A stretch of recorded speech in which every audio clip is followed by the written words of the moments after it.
वजीर बरक़ी जगदीश रेड्डी ने जारी माह 20 अगस्त को वजीर आला के चंद्रशेखर राव के सूर्यापेट के दौरे के पेश नजर बड़े पैमाने पर इंतजामात का तफसीली मुआयना किया। किसान कालेश्वरम प्रोजेक्ट की तामीर और सूर्यापेट जिले को आबपाशी का पानी फराहम करने के अलावा कई स्कीमों से मुस्तफिद होने वाले वजीर आला के सीआर का शुक्रिया अदा करने के लिए तैयार हो रहे हैं। इस बात को यकीनी बनाने के लिए इंतजामात किए जा रहे हैं, इन्हें किसी किस्म की तकलीफ का सामना न करना पड़े। रियासती वजीर जगदीश रेड्डी मुसलसल इन इंतजामात पर नजर रखे हुए हैं। उन्होंने अहदेदारों को हाल ही में इस प्रोग्राम में शिरकत करने वाले मंदुबेन की सहूलत के लिए चारों तरफ की सड़कों की मरम्मत करने का हुक्म भी दे दिया था। उन्होंने बीआरएस के तमाम कायदीन को मशवरा दिया कि वो प्रोग्राम में आने वालों के लिए तमाम इंतजामात और जरूरी एहतियाती तदाबीर इख्तियार करें।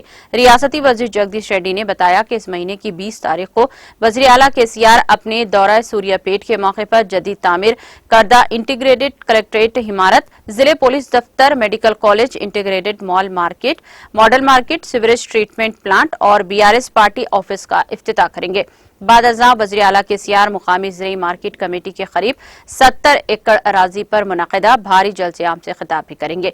उन्होंने बताया कि केसीआर के दौरे के पेश नज़र मुत्तहदा जिले सूर्यापेट के बीआरएस से ताल्लुक़ रखने वाले अवामी नुमाइंदों को सूर्यापेट टाउन में 4 मंडलों से अवाम की तरह शिरकत करने के लिए इंतजामात करने के लिए इंचार्ज के तौर पर मुकर्रर किया गया है।